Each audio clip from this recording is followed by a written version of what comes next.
Si le compte était en gourde, des documents pourraient avoir été falsifiés par des éléments internes du BNC ou de l'UCREF, qui sont tous deux des institutions de l'État.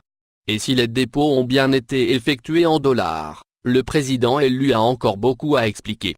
De plus, Moïse n'est qu'un des cas qui tourbillonnent autour des politiciens haïtiens.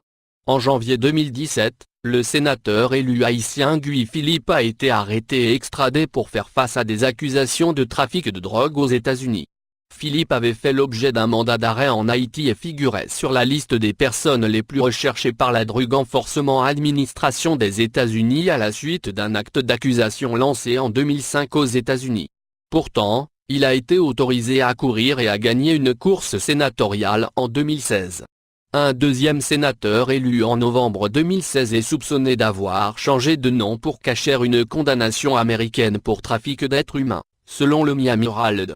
Et le nouveau président du Sénat, M. Latortue, a été accusé d'activité criminelle. Dans un télégramme de l'ambassade des États-Unis de 2006 publié par Wikileaks, l'ambassadrice de l'époque, Janice Anderson, avait déclaré « Yuri Latortue pourrait bien être le politicien haïtien le plus corrompu de tous les temps ».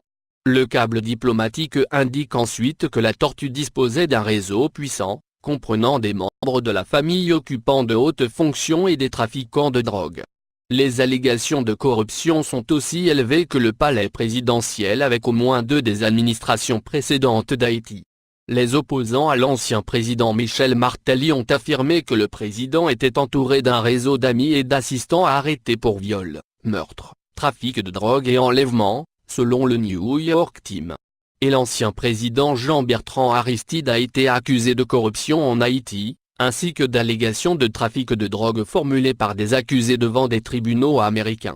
On va pas abandonner la lutte contre ces criminels, contre ces menteurs. On vous trouvons. Nous sommes anonymes.